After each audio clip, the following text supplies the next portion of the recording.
हैं जब कोई हीरा ज़िंदा होता है तो उसकी कदर नहीं की जाती, उसके जाने के बाद उसको रोते हैं लोग, अरे वो ऐसा था हमें तो पता ही नहीं चला, अब पता चला है हमने तो देर से पहचाना। ऐसा होता है कई बार।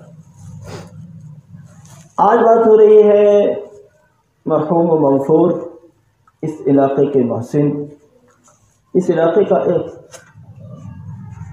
ऐसा इलाक़ाई दाई जिस आदमी को हमने जितना देखा, आपने ज़्यादा देखा, लेकिन हमने जितना देखा बेतकल्लुफ़ पाया। अल्लाह ताला उनको बहुत बुलंद दर्जे अपने जवार में अता फ़रमाए, जन्नतुल फिरदौस में बुलंद दर्जात नसीब फ़रमाए। असल में ऐसे मुक़र्रिरीन की या ऐसे दाइयों की ज़रूरत हर दौर में होती है, जो आज बस इस ख्याल से हाज़िर हुआ कि उनका हक़ था कि उनके इंतकाल के बाद कम से कम उनके अहल वयाल के साथ ताज़ियत की जाए, आप अहले गाँव के साथ ताज़ियत की जाए, यह उनका हक़ था। बुज़ुर्गों, ऐसे जो लोग होते हैं ये खामोश मुजाहिद होते हैं। कोई बेचारा साइकिल पर ही बैठा के ले जा रहा है, कोई टू व्हीलर बाइक वगैरह पर बैठा के ले जा रहा है। और कैसे लोगों में बयान होता था जानते हैं आप लोग उनके बयानों में नहीं जाते होंगे, लेकिन गाँव बगाह कभी ना कभी तो किसी न किसी का मौका पड़ा ही होगा। मैंने ऐसा देखा कि वो देहाती ज़बान बोलने वाला एक खामोश दाई, पीछे कोई बहुत बड़े आलिम बैठे हुए हैं, या ये कि इस स्टेज पर बयान होना है किसी बहुत बड़े आलिम का, और किसका बयान हो रहा है? फिर जी मौलवी नाज़िम मल्लापुरी साहब का बयान हो रहा है। अच्छा, किस जलसे में हो रहा है? उस जलसे में हो रहा है जिसमें कोई बहुत बड़े आलिम आए हुए हैं। ऐसा कितनी मरतबा हमारे साथ भी हुआ कि किसका बयान हो रहा है? कि मौलवी नाज़िम साहब का बयान हो रहा है। सही पूछिए तो कम से कम मुझे कोई तामुल नहीं है ये बात कहने में कि मल्लापुर को हमने जाना ही मौलवी नाज़िम साहब के नाम से है। हम नहीं जानते कहाँ मल्लापुर, यहाँ से बहुत बार गुजरना हुआ होगा आपके रोड से, क्योंकि यहाँ पूरे इलाके में मुख्तलिफ मरतबा आना जाना रहा है मुख्तलिफ प्रोग्रामों। हमें नहीं मालूम कि ये कौन सा गांव है। जब जिक्र आया कि मौलवी नाज़िम साहब का गांव है तो पता चला अच्छा ये मौलाना का गांव है। तो उनकी निस्बत पर आपके इस गांव को जाना गया। अफसोस है कि आज वो खामोश दाई हमारे दरमियान में मौजूद नहीं है, जो उन देहात के रहने वालों को सुनाया करते थे, जो उसी ज़बान में सुनते थे। अब मान लीजिए मैं आपकी ज़बान बोलने की नकल करने लगूँ तो मैं चाहकर भी नहीं बोल सकता, आती नहीं मेरे से। अब ये बच्चा जो पढ़ रहा था ये कहीं ना कहीं मेरे से हो, इसमें बोले यो के ना ही क्या था वो, है ना, देखा यो के ना ही, यही तो स्टाइल था उनका। मरहूम का भी यही अंदाज था, वो भी कुछ इसी तरह, वो क्या कि हम किस किस को बताएं, क्या क्या कहते हैं, वो इस तरह से। तो कई साल से सुना, हम हर वक्त किस की नज़र को हम देखें, हम सब की नज़र में रहते हैं, कुछ किस्मत ऐसी पाई हर वक्त सफ़र में रहते हैं। ये उनका इतना मशहूर शेर था कि मेरे ख्याल से अगर सलात व सलाम के बाद कहीं ना कहीं इसी जुमले से, इसी शेर से उनकी शुरुआत होती थी। तो एक ऐसा खूबसूरत बात करने वाला शख्स जो इलाके के लोगों को इलाके की ज़बान में समझाए। इलाके के लोग इलाकाई ज़बान को ज़्यादा समझते हैं, उनकी बयान से कोई उठकर नहीं भागता था जो उनकी ज़बान को समझता था। और हम जैसा आदमी जो ज़बान में ज़्यादा दिलचस्पी नहीं रखता था उतना फहम के ताल्लुक़ से, तो हमें भी वो चूँकि पूर्वी अच्छी लगती है, आपकी ज़बान अच्छी लगती है, अगर कोई बोलता है तो अच्छी लगती है, चाहे समझ में ना आए वो कोई मसला नहीं। बात जुमले ऐसे होते हैं वो सर के ऊपर से जाते हैं, हमारे पल्ले नहीं पड़ता आपने क्या कह दिया, लेकिन अच्छा लगता है। अब जब वही कलाम उसी ज़बान के बोलने वालों के सामने किया जाता था बड़ा अच्छा लगता था, और हमें कि कुछ कम अच्छा लगता होगा, उन सुनने वालों को ज़्यादा अच्छा लगता था।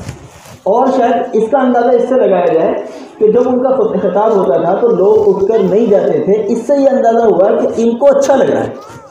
और भाई असल बात ये है कि जिसको सुनाया जा रहा है वो समझ ले, बस काम पूरा हो गया। ये थोड़ी है कि कोई फसाहत दिखानी है, कोई बलागत दिखानी है कि साहब बहुत अच्छे मुक़र्रिर आए थे, बहुत बड़े मौलाना आए थे, ये नहीं है मकसद। पर मकसद ये है जिसको समझाना मकसद है उसके समझ में आ जाए, काम हो गया। अल्लाह रब्बुल इज़्ज़त से हमेशा दुआ कीजिए कि अल्लाह उनकी मग़फ़िरत फरमाए। अभी मैं मौलाना मसीहुल्लाह साहब से पूछ रहा था भाई उनकी कब्र कहाँ है, तो मौलाना ने रास्ते में दिखाया, लेकिन वक्त थोड़ा कम था क्योंकि फिर नमाज निकल जाती। इंशाअल्लाह जाएंगे जब यहाँ से लौटेंगे तो उनके अहबाब के साथ हम शिरकत करेंगे, इस तौर पर वहाँ पहुँचेंगे कि वहाँ जाके कुछ पढ़ेंगे इंशाअल्लाह। उसके बाद बुजुर्गों भाइयों,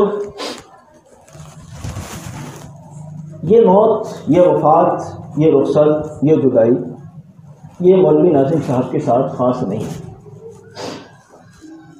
मुझे भी जाना है, आपको भी जाना है, हम सब के सब लाइन में लगे हुए हैं। अगर मौलवी नाज़िम साहब नहीं बच सके तो मैं भी नहीं बच सकूंगा,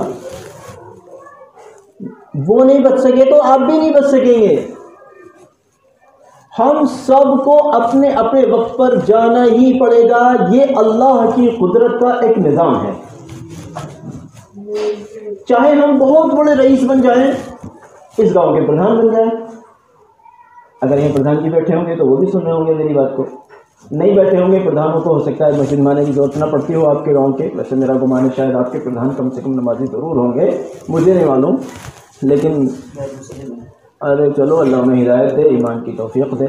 ये तो सबकी ज़रूरत है, ईमान की ज़रूरत तो सबको है। तो चलो नहीं है कोई बात नहीं, लेकिन हो सकता है। तो मेरे भाइयों, कोई कितना ही भी बड़ा बन जाए, कोई MP MLA बन जाए, कोई प्रधान बन जाए, मुखिया बन जाए, मौलाना बन जाए, मस्जिद का इमाम बन जाए, बहुत बड़ा मुकर्रिर बन जाए, मुल्क का कोई बहुत बड़ा सरमाएदार बन जाए, कोई बहुत बड़ा बिजनेसमैन बन जाए, कुछ भी बन जाए, अपने वक्त का नबी बन जाए, कुतुब बन जाए, अब्दाल बन जाए, या फिर अपने वक्त का फिरौन बन जाए, नमरूद बन जाए, कुछ भी बन जाए,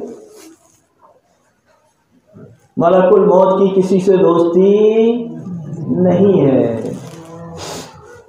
जब वक्त आएगा तो मलकुल मौत ये नहीं देखेगा कि आपका खेत खड़ा हुआ है सूखने के लिए, कम से कम इतनी मोहलत दे दी जाए कि 2 दिन में बंदा अपने खेत को काट ले।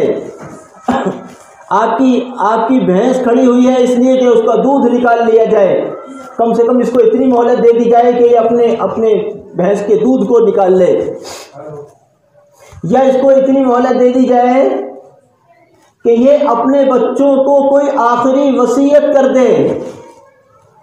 उसे किसी की मोहलत से कोई सरोकार नहीं है, उसको इससे सरोकार है कि इस शख्स का वक्त वफात आ गया है, रूह कब्ज करने का वक्त आ गया है, लिहाजा अब इसकी रूह को निकाल लेना है। कोई इंतजार नहीं, कोई तरद्दुद नहीं, कोई रहमो करम भी नहीं। अगर रूह निकालने के लिए भेज दिया गया है, अल्लाह की तरफ से तय हो गया है कि आज इसका नंबर है, बगैर किसी तकल्लुफ और ताखीर के मलकुल मौत अपना काम करके रुखसत होता है। मेरे भाइयों, ये हमारी जो दुनिया के जो हमारे मशागिल हैं, इन्होंने हमें इस तरह से मशगूल कर रखा है, इस तरह से मौत से गाफिल कर रखा है कि हमें ऐसा लगता है कि शायद हमें मरना ही नहीं है, सदा इस दुनिया ही में रहेंगे।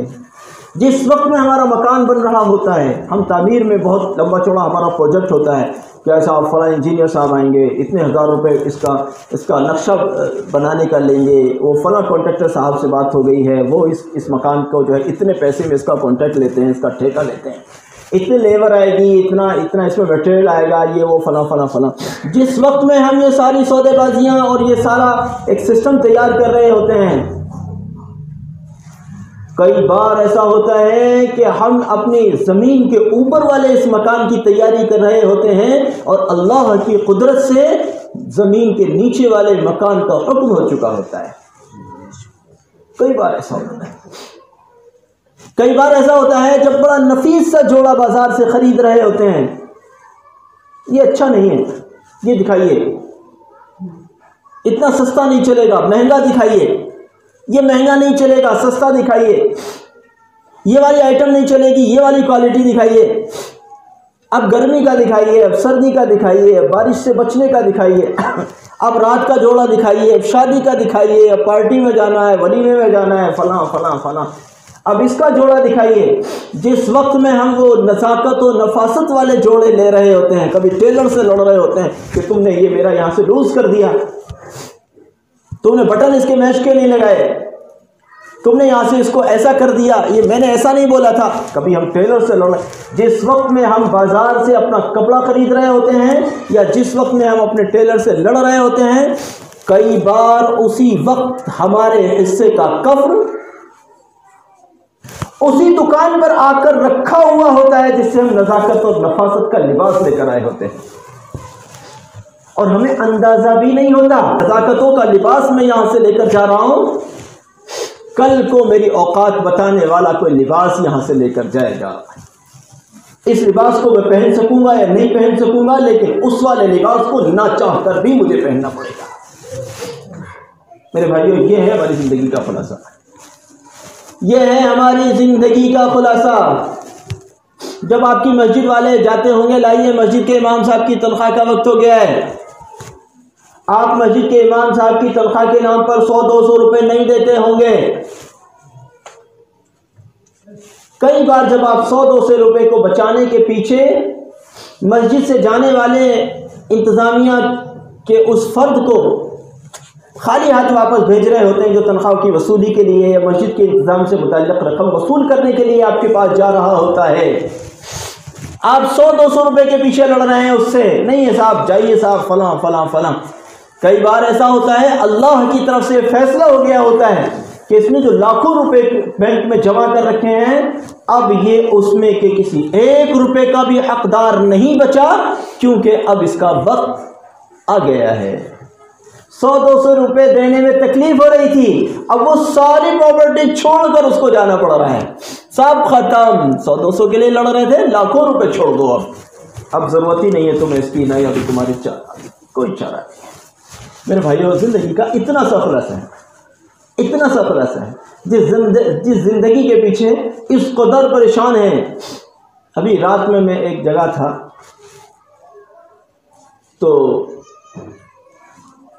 एक साहब बयान के बाद में एक साहब कुछ अपनी कहने के लिए बैठ गए।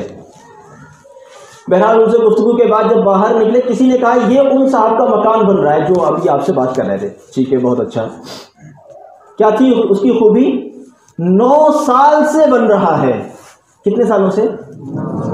9 साल। मैंने कहा भाई, हालांकि ठीक है, जहाँ तो दूर से दिखाई दे रहा था अच्छा खासा दिख रहा था, तो क्या बन रहा है भाई 9 साल से? 9 साल में तो शायद, पता नहीं, मुझे तारीख तो मौलाना से पूछना, शायद लाल किला भी 9 साल में ना बना हो भाई। तारीख मैंने पढ़ी नहीं, मुझे नहीं मालूम उसकी तारीख कितने साल में बना। ये मौलाना से पूछ लेना, शायद इन्होंने अगर पढ़ा हो तो बताएंगे लाल किला कितने दिनों में बना। एक छोटा सा मकान 2-3 मंजिल का 9 साल में आखिर ऐसा क्या बन रहा है? अगर ये 2-4 साल और नहीं बना तो हो ना हो कहीं किसी न किसी दिन खुदा न खास्ता ये ना हो कि अब ये मकान अगर मुकम्मल नहीं है तो इसको छोड़ दो, चलो बुलावा आ गया, बुलावा आ। मेरे भाइयों, इन सारी मिसालों से मकसूद ये है कि कहीं ऐसा ना हो